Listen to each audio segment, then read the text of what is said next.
Harper Audio presents Belong to Me by Marisa de los Santos, performed by Julia Gibson. Copyright 2008 by Marisa de los Santos. Production copyright 2008 by HarperCollins Publishers.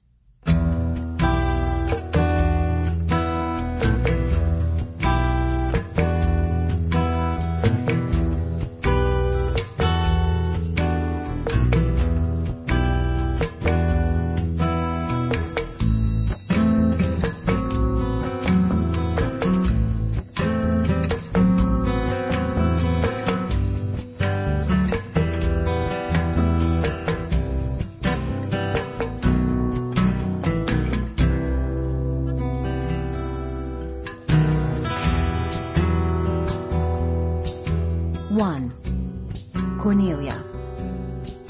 My fall from suburban grace, or more accurately, my failure to achieve the merest molehill of suburban grace from which to fall, began with a dinner party and a perfectly innocent, modestly clever, and only faintly quirky remark about Armand Assante.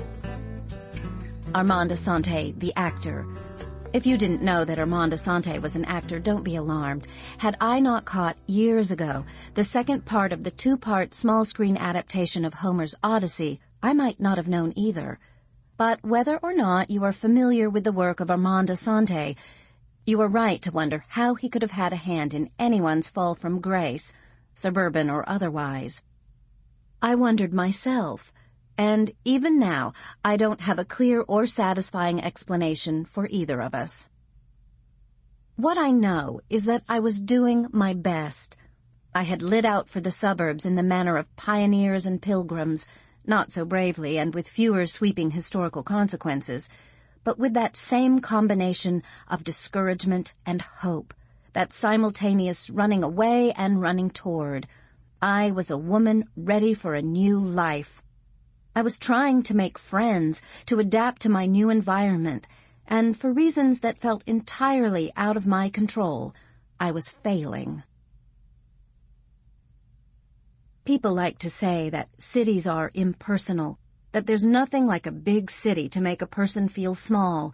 And sure, when viewed from the top of a 20-story building, I'm an ant, you're an ant, everyone's an ant.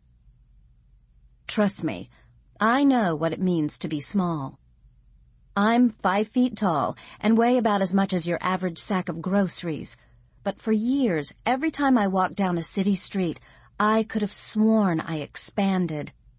I lost track of where I ended and the city began, and after a few blocks, I'd have stretched to include the flower stand, the guy selling designer handbags on the corner, the skyscraper's shining geometry, the scent of roasting nuts, the cafe with its bowl of green apples in the window, and the 2 gorgeous shop girls on break, flamingo-like and sucking on cigarettes outside their fancy boutique, eyes closed, rapturous, as though to smoke were very heaven. I loved the noise, opening my window to let a confetti of sound fly in. I loved how leaving my apartment in pursuit of newspapers or bags of apricots or bagels so perfect they were not so much bagels as odes to gloss and chewiness, never just felt like going out, but like setting out, adrenaline singing in my veins, the unexpected glancing off storefronts, simmering in grates and ledges, pooling in stairwells, awaiting me around every corner, down every alleyway. Imagine an enormous strutting peacock with the whole jeweled city for a tail. But my peacock days didn't last.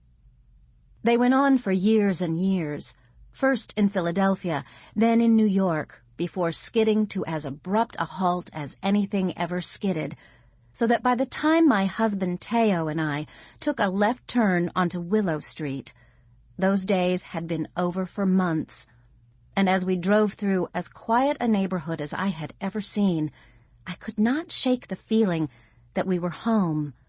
I wanted and did not want to feel this way. My heart sank, even as my spirits lightened and rose toward the canopy of sycamore leaves, the sleepy blue sky.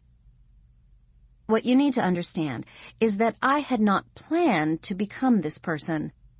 I had planned to remain an adventurer. Sample complete.